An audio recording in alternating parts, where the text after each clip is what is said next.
Lovely. Okay. Right, well, that worked then. That was the tense bit over and done with.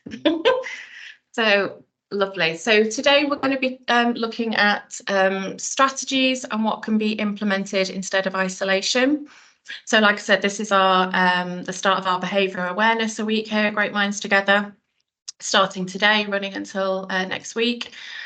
And it's really exciting because it's our first ever Behaviour Awareness week, and all week we're going to be sort of campaigning to raise awareness around behaviour and the unmet need around it. So there's going to be a variety of free webinars happening throughout the week. And obviously, as these are being recorded, these are going to be able to be rewatched after the live streaming this morning. So I'll tell you a little bit more at the end of our session, which webinars we have coming up for the rest of the week. So yeah, really exciting, and I am honoured to have been asked to present the first webinar this week. So to start with, I just wanted to give you a little bit of information about me and who I am. So my name's Michelle, obviously Michelle Myers. I work here at Great Minds Together. I've had a couple of different roles here at Great Minds Together. Started off as a wraparound coordinator on the outreach team, and then became a case holding supervisor, so looking after lots of families across Stockport and the Greater Manchester area, and working with an amazing team to provide outreach support for our families and young people. I am now the Autism Central Northwest Hub Lead, which is an exciting new project that I will tell you a little bit more about at the end. I'm also a higher level teaching assistant. So for a long time, I spent working in a resource provision, working with autistic pupils from sort of nursery through to year 6. And then we also supported, sorry, I've lost. Erin, are you all right to let people in the room? Is that okay? While I'm talking, because people are coming in the lobby. Is that okay? Yeah, got it. Thank you. So I was a high level teaching assistant for I think about 8 years. So, and part of the role that I did was also supporting other local schools. I am also a trained neurodiversity and inclusion trainer, and I suppose more importantly than any of that really, I am actually autistic myself. I was diagnosed about 4 years ago now, and I'm also a parent to autistic teenagers. So I have 3 teenagers, 2 of whom are autistic, and I have a 21-year-old who has a diagnosis of ADHD. So got quite a diverse background, I suppose, from both the personal perspective and professional perspective. So that's just a little bit about me and kind of what's brought me here today. So I wanted to just give you just a brief overview of today's session. I'm just moving you up into the corner, sorry, so that I can see my screen a bit better. So I've kind of sectioned today's webinar so that if you want to kind of come back to it at any point and you want to kind of tackle it in chunks, that's absolutely fine. So each section is color coded. So if you want to kind of come back to each section, you can do. Like I said, if you want to have a little break, I know an hour is quite a long time to sit and listen to me talking. So I want to start today with kind of looking at the importance of, as professionals working in school environments, the importance of always asking ourselves what a young person's behaviour may be telling us. So that's kind of where we're going to start. Then we're going to look at how, as practitioners, we can reflect on our own practice and how it's really important that we should just be seeking that understanding all the time. Then we're going to move on to looking at the importance of co-regulation and the idea of trauma-informed practice and how that's really important to establish trust with our young people that we work with. And then finally, we're going to end looking at some practical preventative strategies, which will hopefully reduce the need for isolation in school. So that's just a really brief overview of today's session.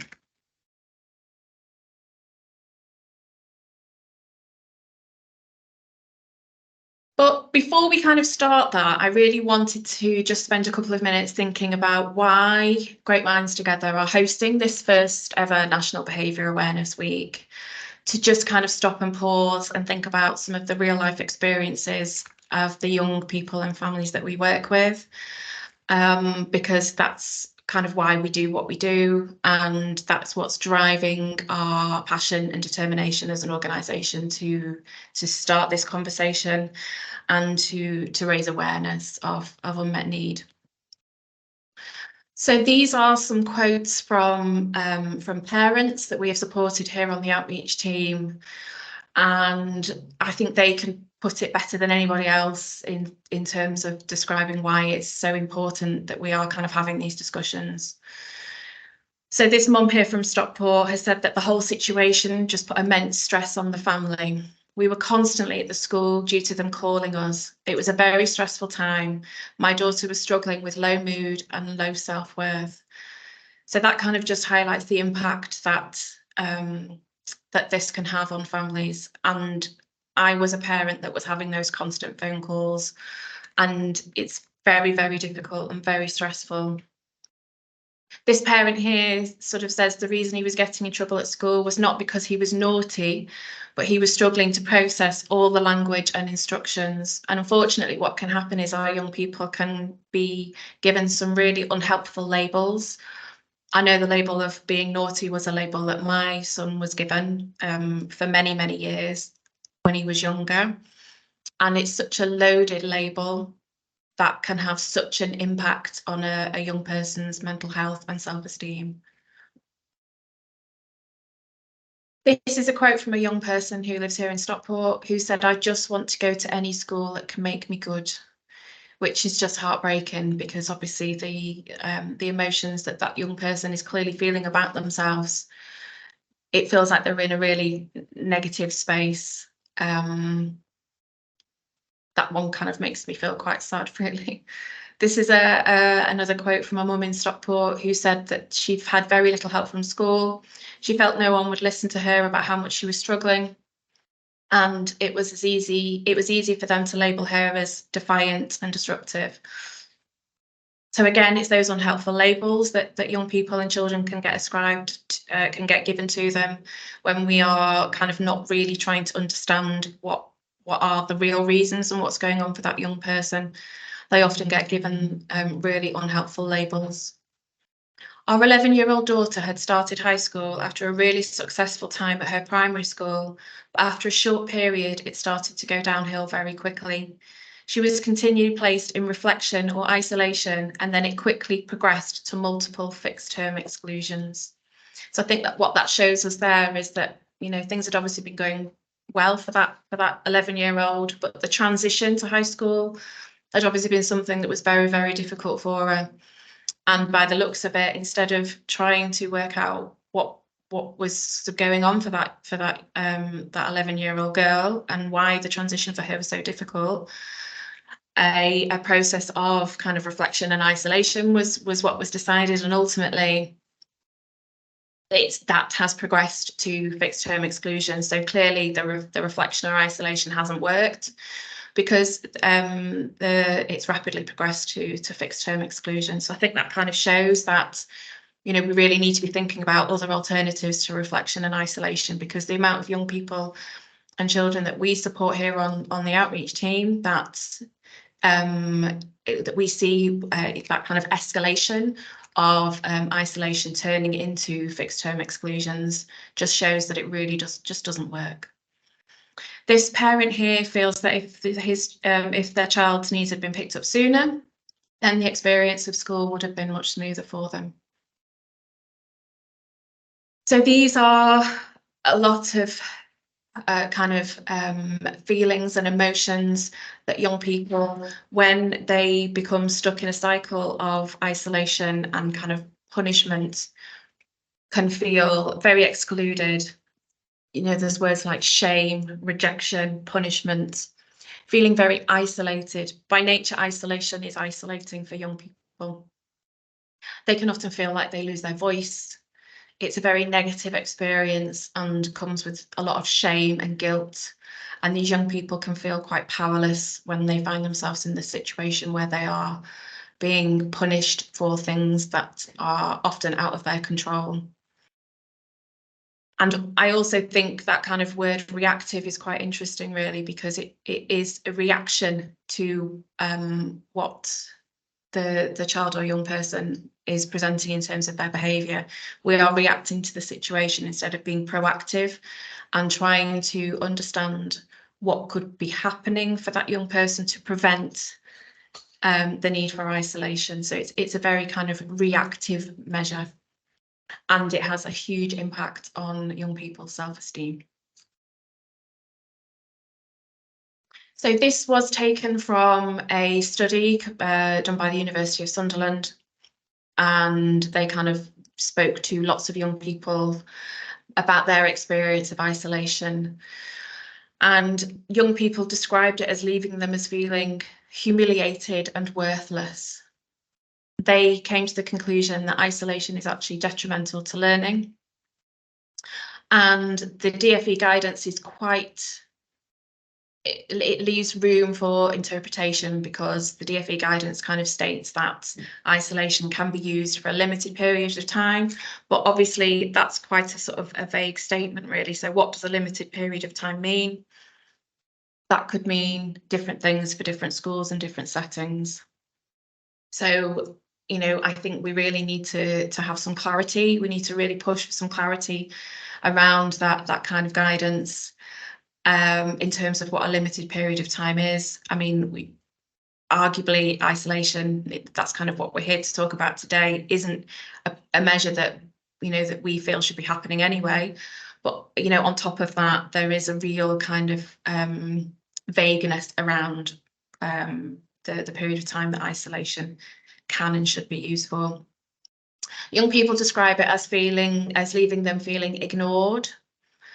And there is actually no evidence that it actually improves behaviour. And like I said a few slides ago, that young person was describing that escalation of behaviour, in fact, when after isolation was put in place as a strategy. So we could argue that there is actually evidence that, you know, it actually makes things worse. And also it can have a really, really traumatizing effect for young people and lead to mental health issues. And there is a lot of evidence that kind of states that those who have faced traumatic incidents in their lives are particularly vulnerable for this re-traumatization that isolation can create for young people. When we're thinking about mental health support for young people in school, the overwhelming message kind of coming from young people is that they kind of feel that their academic achievement is being prioritised over well-being. And obviously we are all aware of the chronic difficulties in accessing really good, you know, or even basic mental health support. The pandemic has had a huge impact on young people, and the isolation and the you know, not being able to be around their friends, the difficulties that the pandemic created for young people has left us with a real mental health crisis. And unfortunately, young people's mental health problems are often treated as bad behaviour. But there just isn't that level of understanding and that support and that funding happening in schools to be able to support young people with their mental health. Young people who struggle with their mental health are kind of more likely to use those negative coping strategies. And there is real evidence that sort of states that isolation and loneliness for young people has made mental health worse. Now, how we can possibly think that, you know, we know that isolation and loneliness impacts people's mental health. So how, as a society, we can possibly think that by putting young people in isolation as a punishment is any good for them is kind of beyond me, really. I really don't understand it. But lots of young people are really kind of struggling with that legacy of the COVID-19 pandemic.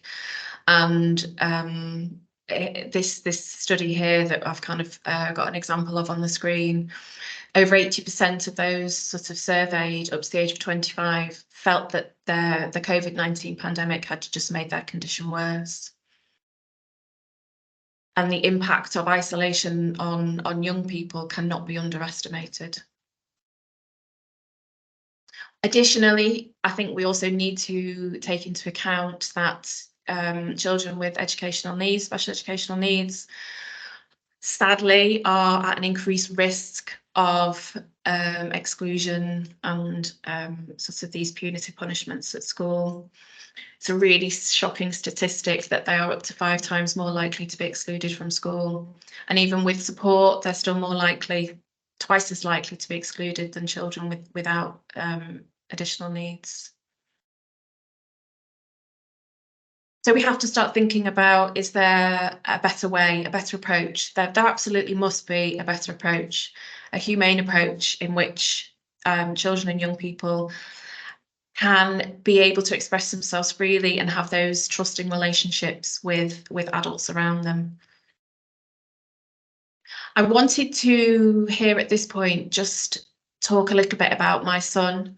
Now I got his permission to be able to kind of tell you his story, because his story kind of highlights a scenario that lots of young people can potentially find themselves in. So my son's actually 19 now. This happened when he was about 12 years old, and he was actually in a specialist setting. And he was told that he had to spend time in isolation because he had refused to go to a speech and language therapy session. Now, he'd never met the speech and language therapist before. It was a new thing to him. He didn't know where he was going, what he was doing. It was all kind of completely new to him. He's autistic and hadn't been at the school for very long. But this situation in school escalated, and he ended up kind of running away within the school grounds. And school, I got a phone call from school to say that he'd been disruptive. He'd run away from them. And they said on the phone to me that because he hadn't done his time in isolation, that he would still have to have the isolation the following day as his punishment, because they just weren't gonna let it slide effectively. And that day they'd ended up chasing him around the school. They'd cornered him onto the stage area, and staff had attempted to kind of grab him and get him down from the stage. So the situation just completely escalated. Now, this was a pattern for my son of isolation, phone calls, exclusions, and this was a very, very difficult period of time for my son. This was going back a long time ago now, several years ago now, in fact. But these are the consequences that my son feels have been the impact on him as a result of this kind of approach being consistently used at school for him. These are his words. So he was actually unable to access school for about 2 years after attending the schooling that we're talking about today.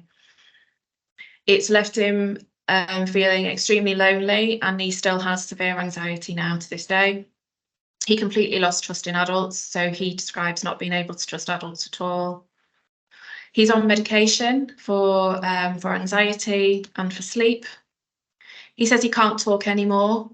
So my son has now a diagnosis of situational mutism. So he went from being a young person who was able to talk in school to being a young person who was unable to communicate verbally with anybody, even myself, for a while. He wanted to kill himself for quite a long period of time and experienced self-harm, and had significant, severe, bad depression. And like I said, these are his words. For many years, he was unable to access basic healthcare. He wasn't able to see a doctor. He wasn't able to see a dentist. He was not able to participate in any of his hobbies. He was unable to speak to his friends and go out and function effectively. So this is as a direct result of the experiences he had at school. His self-esteem was through the floor. He lost all confidence in himself and effectively kind of had a burnout breakdown and was really unable to leave the house for about 2 years. So these are real lives, real experiences, real people that are affected by the cycle of punishment and isolation and not trying to understand what is going on for that young person in school. My son is 19. This happened 5 years ago and is still struggles. I think the trauma was so significant for him that it is always going to be part of him and has now shaped his future. There were also consequences for this for our family. So I had to give up my job. I had to come out of the workforce effectively. So I wasn't able to contribute to society effectively in any way. And I was unable to work and earn a wage. I had to provide home education for my son. But before we could even think about home education, I had to help him recover. That led to financial difficulties for us as a family, huge sibling stress, worry and anxiety, significant mental health issues for myself and other members of the family, and a huge sense of isolation for us as a family because we were unable to do anything really. We were unable to go on family holidays. We weren't able to go to family occasions. So, you know, that the knock-on effect that it had for us as a family was immeasurable, really, and also led to significant trauma. I think I had experienced a lot of trauma from the constant phone calls from school, the constant negativity. At one point, I was told that I had to stop contacting school because they kind of created a policy, I think, because they just they really struggled with that kind of parent partnership and working collaboratively. I struggle with that word, with parents. So it kind of left me feeling quite traumatized and unfortunately led to sleep and physical health issues. So the impact of sort of these strategies, you know, isolation and exclusion and suspension that you know young people can find themselves in, it doesn't just impact the young person, it has such a huge impact on the family as a whole. Now that was 5 years ago. Last week I actually took a phone call. So part of my role is to provide one-to-one sessions with parents and carers who are finding themselves maybe struggling to navigate the system. They may have a child with a diagnosis of autism, or not necessarily having a diagnosis, but just have some concerns. So I took a phone call last week from a very upset and distraught parent. So their child had started a new school at the beginning of September. There'd been an incident where he'd smashed something in the class. He'd kind of pushed something over and smashed something in the class. And school was sort of reporting that they just didn't know what to do with him at this stage. So he had been sort of suspended within the first few days of attending school. He's been suspended every week since then. Now I think we're only in, is it 3 weeks into the new term? She was really upset and confused, and she was sort of saying that even when he is in school and they are keeping him in school, what they're doing is they're putting him in effectively in a sort of an isolated area where they're putting him in a fenced area that's kind of really small, so they're keeping him away from the rest of the children. Now, when I asked this this mum how old her child was, I had to do a double take and ask her again. I thought she said her child was 14, but when I asked her to repeat how old her child was, she said he was actually 4 years old and had just started a reception class. So this 4-year-old has just started school and is already experiencing isolation and seclusion from his classmates and being sent home. So obviously this mum was understandably upset and confused, and this young person's educational pathway is just starting on such a negative, and hopefully we are obviously, you know, helping that mum now, to hopefully, you know, help her get things on a different path for him. But I just came off that phone call thinking, we can't carry on like this as a society. We really do need to think about what we can be doing differently. We need to be thinking about how we can prevent the need for punishments like isolation, exclusions and seclusions. You know, it really is time for a change. And that's why at GMT, like I said, we are so passionate about our raising behaviour, you know, the awareness of unmet need, because that 4-year-old little boy has probably got some quite significant difficulties and issues that he may be struggling with, but immediately that's kind of not being addressed and he's just being isolated and secluded. So we're going to move on to the section of the importance of always asking ourselves what a young person's behaviour is telling us.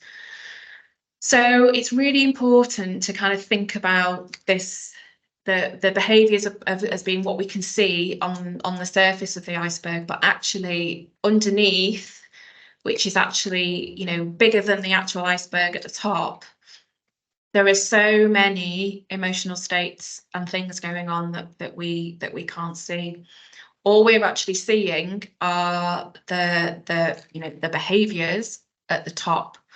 So for my son, for example, the day where he refused to go with the speech and language therapist, actually that was because he was scared, because he didn't have all the information that he needed, that he was worried about who the person was that he was going to be seeing, how long was he going to be seeing them for, what room were they going to be in, what were they going to be doing, all these kind of worries and anxieties and questions that he had.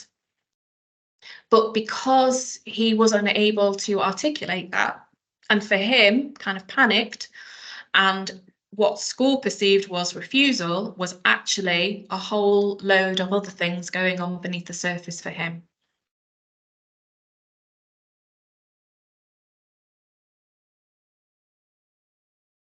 It's really important to think about whether or not there could be some undiagnosed communication needs, whether or not there could be dyslexia, there could be some language and communication difficulties. Have they processed all the information that you have given them?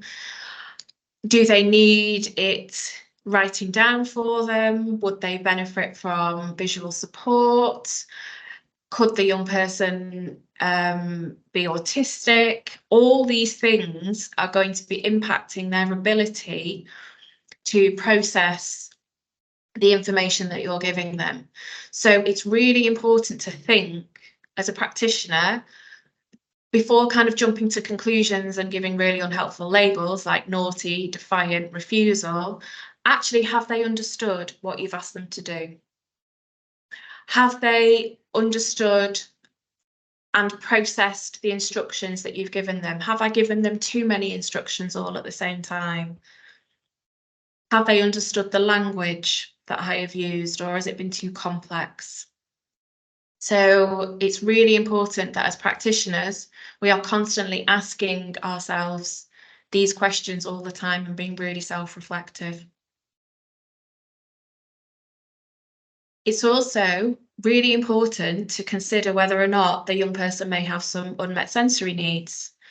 Now, when I know myself particularly, there are some days where I can cope with certain sensory environments, and there are other days where if I've had a bad night's sleep or I'm not feeling 100%, then my sensory world becomes even more heightened. And when we are thinking about young people being in a school setting, I mean, I worked in schools for a long, long time, and I remember high school really, really well. And I remember those crowded corridors being extremely traumatic and very, very stressful. So it's, again, when we're thinking about young people's behaviour and that kind of what we might be seeing at the tip of the iceberg, it's really important that we're actually asking ourselves, are there some sensory needs? Is there a noise in the room that could be causing distress? Is it is it sort of quite chaotic? Is it a chaotic environment? Is there a certain smell?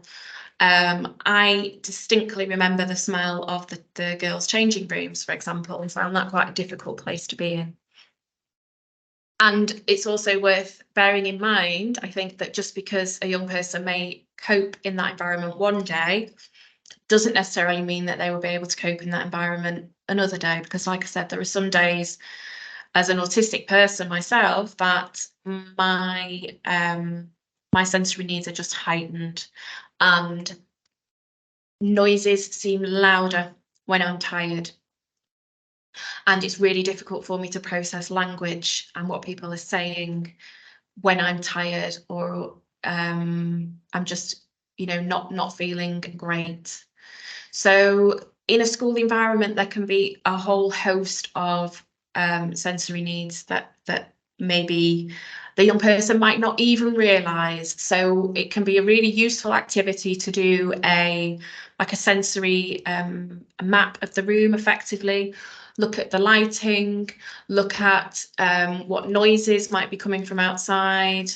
Even things like when we were working in the resource provision, wearing strong perfumes as a teacher can be difficult, because the scent can be quite overpowering at times if you're wearing a strong perfume. And we even used to consider what clothes we were wearing. So we'd avoid wearing really kind of bright, garish pattern tops. Also, when we're thinking about the classroom environment, they can be quite busy spaces with lots of displays on the walls. So it's just about kind of doing that sensory audit and thinking, actually, could there be some unmet sensory needs happening for this young person before kind of jumping to conclusions about behaviour. It's also kind of really important to think about neurodiversity. Now, I know neurodiversity is a word that's being used a lot. And I kind of like to think of neurodiversity as that kind of lovely wild bed of flowers there at the bottom. They're all flowers, they're all beautiful, but they're all different and unique in their own way, and they're all going to need different things to kind of help them grow and thrive. Every human being is different and unique. And it's really important when we're kind of thinking about neurodiversity that we are all kind of complex human creatures, and we all deserve that kind of mutual respect and dignity, and we all deserve to be able to say, actually, that's something I struggle with, so can we just change things? Can we see things from a different perspective? So instead of jumping to conclusions about what behaviour we may be seeing, it's really important that as practitioners we are stopping and thinking, is there some neurodiversity here for this young person? And it doesn't mean that that young person has to have a diagnosis. Diagnosis waiting lists are incredibly long, and we don't need a diagnosis in order to make those accommodations for young people. Often the accommodations and changes and adaptations to environments and practices that we make in school will benefit everybody. not just those with a diagnosis or without a diagnosis. So, you know, that diagnosis isn't kind of shouldn't be the focus. We should be able to make these changes and accommodations for everybody because they will help everybody. I'm just going to have a little sip of tea. Excuse me 1 minute. It's also really important to kind of think about whether or not there have been some adverse childhood experiences for that young person. And obviously going through the pandemic has been a hugely traumatic experience for many families. There have been lots of families who lost loved ones during the pandemic and found the process of being isolated very difficult. So it's really important to think about the bigger picture when we are supporting young people and really get to know the family and ask those questions, find out what's going on for that family, because it's really important that we just don't take what we're seeing at school in isolation. We need to be building relationships with families and really kind of getting a good understanding of what is happening for that young person at home. It could be that young person is a carer for a family member that you might not be aware of. And the only way we're going to become aware of these things is by having those discussions with our young people, not by isolating them in a room on their own. We're not going to get that information and build that relationship up with those young people if that's sort of how we're treating them. This is one of my favourite quotes, and this is from Dr. Luke Bearden, who talks about, particularly for autistic children, but I think this rule applies for every child effectively, that the environment is key to outcome. So if the environment is a negative environment for that person and doesn't meet their needs, then the outcomes are going to be negative.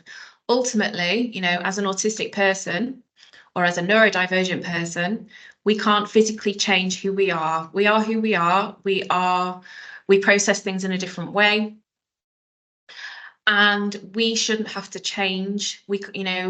My autism is very much part of who I am. I am autistic, and historically, as autistic people, we have been made to feel that we are the ones that have to make the changes. So we mask, we mute our needs, we struggle. But actually, often the outcome for us as a result of that is very negative. So this really simple quote from Dr. Luke Bearden, I think, just really highlights that often it means that it's the environment. And when we're talking about the environment, that means the people around the autistic person. The onus really is on them and on the environment to kind of make those changes. I just briefly mentioned the concept of masking. I don't know if that's something that a lot of you have heard of before, but masking is a really common thing for autistic young people. And the reason we mask is because we don't feel safe. So we mask our difficulties. We sit on our hands, for example, because we're embarrassed to stim, because when we don't think society will accept us to be able to do that.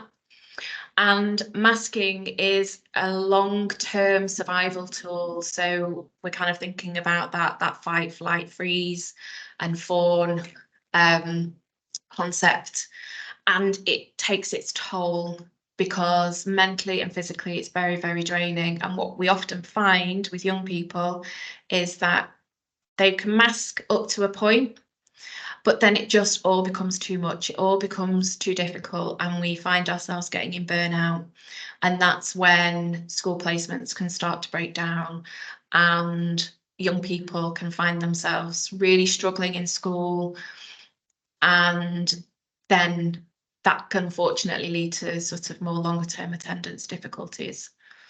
So I know masking isn't necessarily kind of one of those explosive behaviours that you might see in a classroom, but I think it's worth mentioning because the child or young person who is really quiet and never seems to cause a bother can actually have quite significant levels of need. They're just more hidden, and we have to work a little bit harder and try and understand the need a little bit deeper.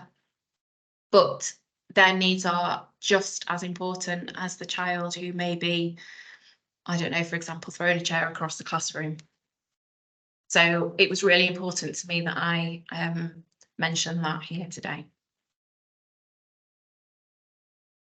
So Professor Milton described this concept of the double empathy problem. So historically, autistic people have been sort of given this really wrong kind of label of not having empathy, of not being able to see things from other perspectives.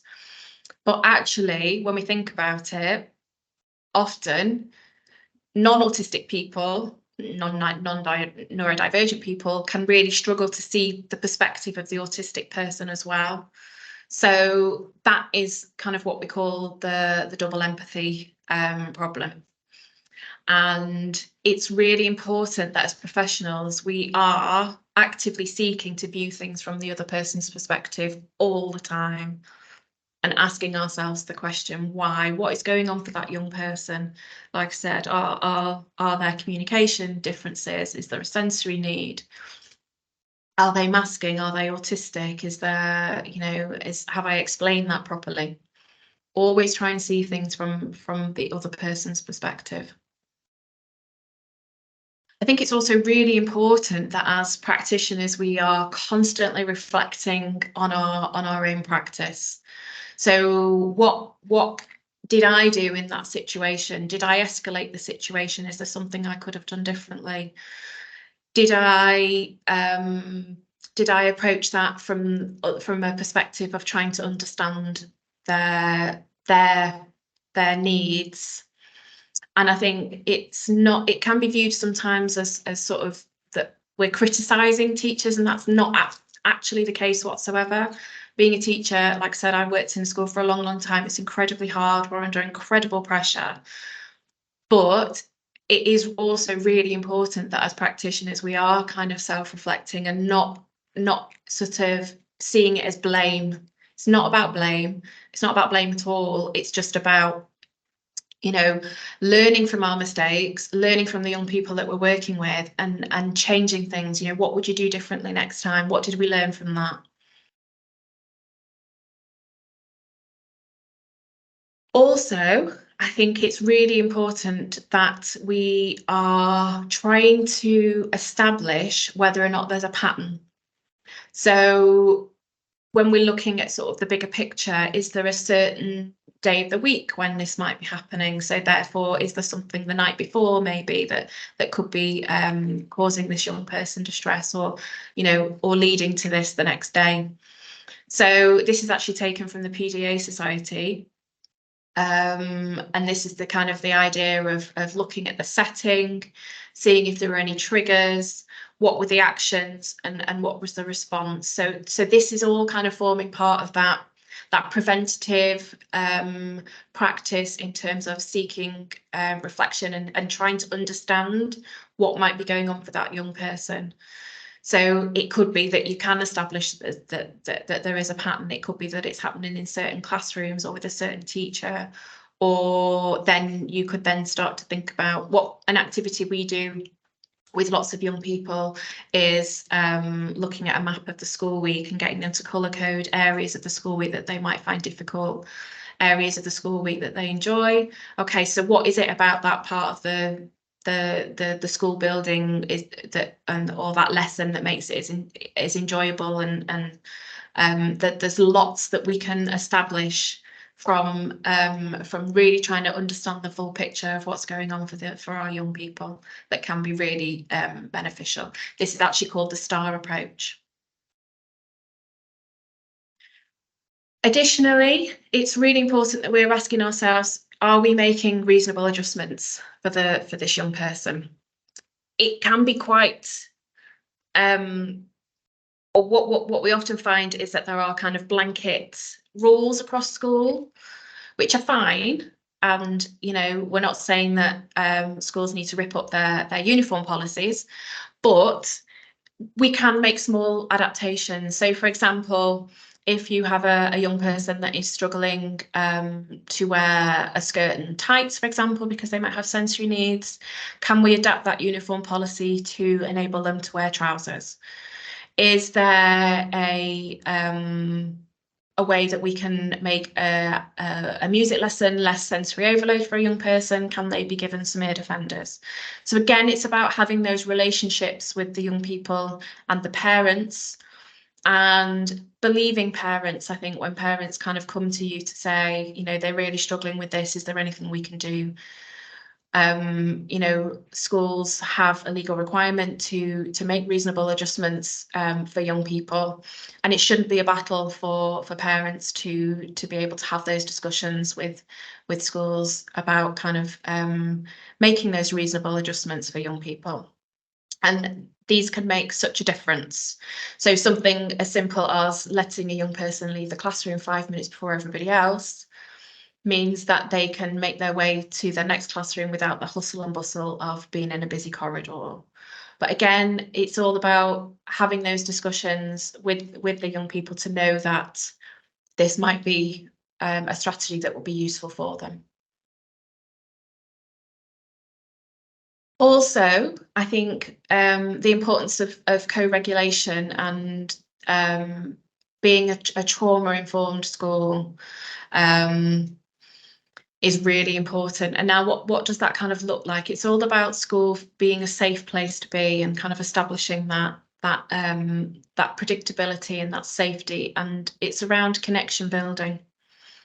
So how can we build connections with our young people? How can we build trusting relationships with them? How can we be a place where they feel that they can express how they're feeling and be able to kind of stay regulated? So I mean that warrants a whole section, a whole webinar all on its own, really. But I've just kind of put that in there as a really brief overview of the importance of trauma-informed practice in school.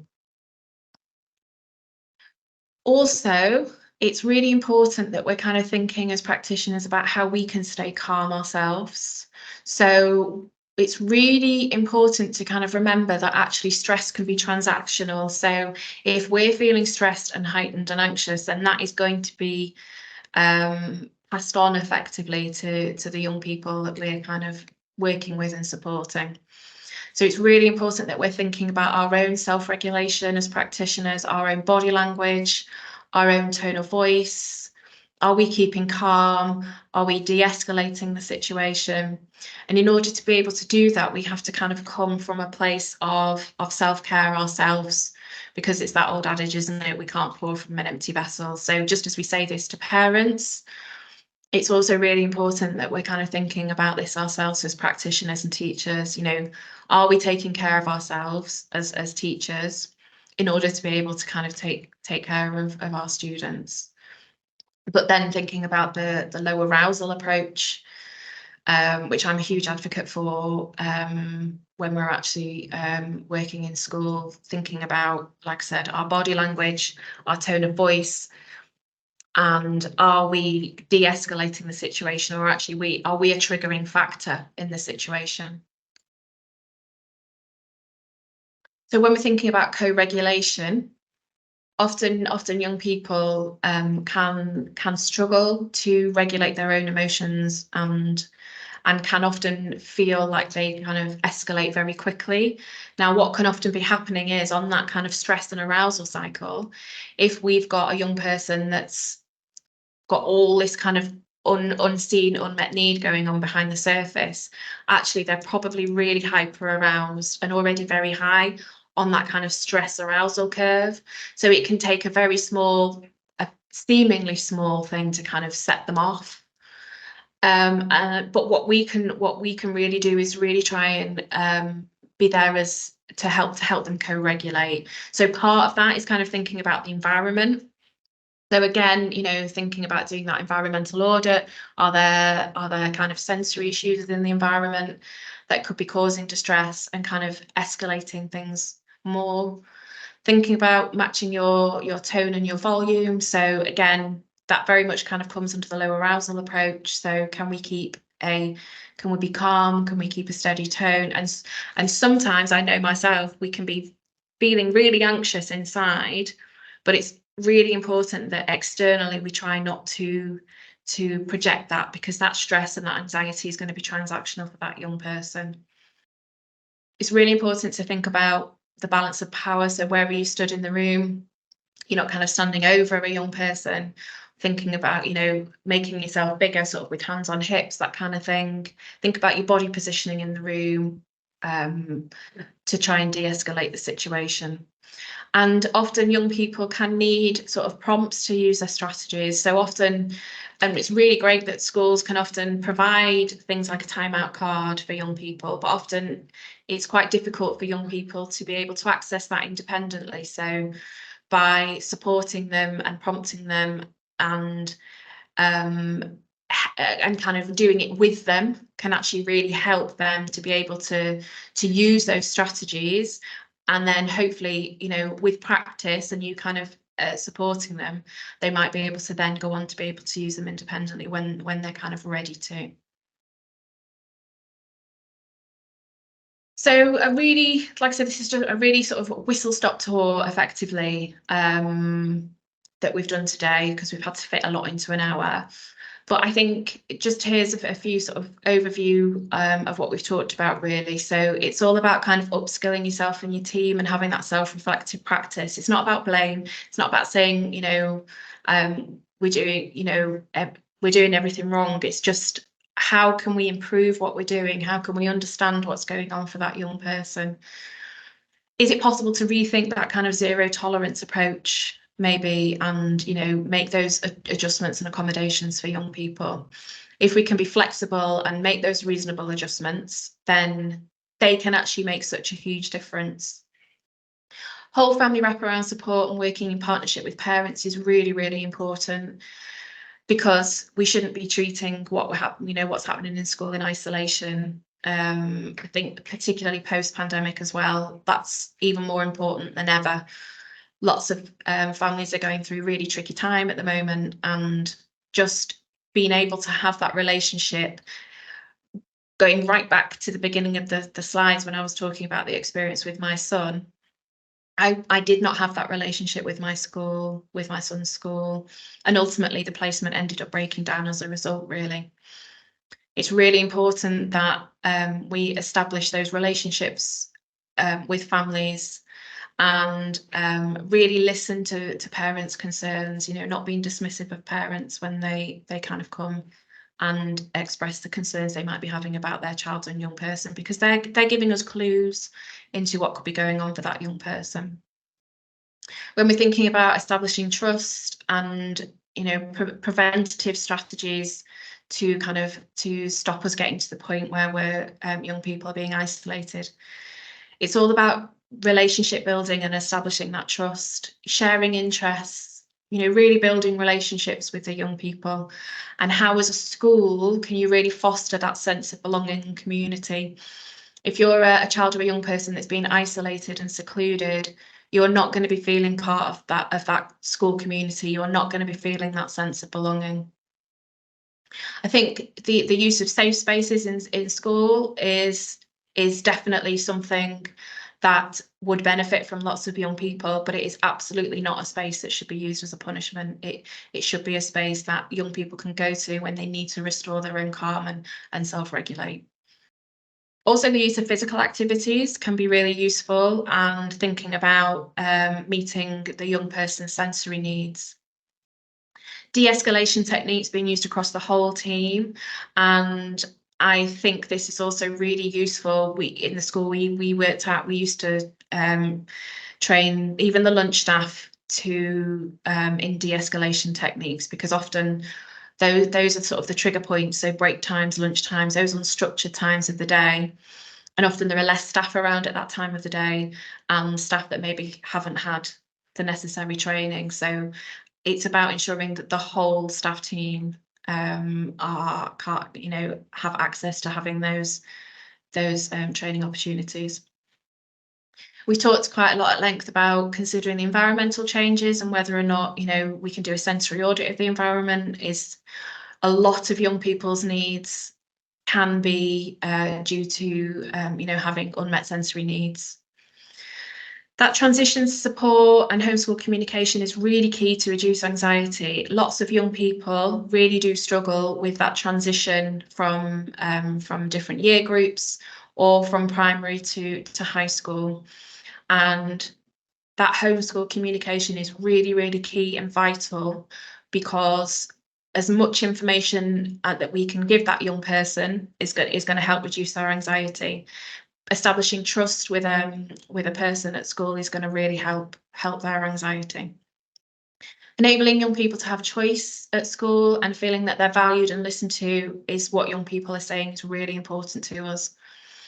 And also that kind of assessment and identification of learning needs as early as possible. So ensuring that SEN support cycle of early intervention is kind of happening and taking place as soon as we have any concerns.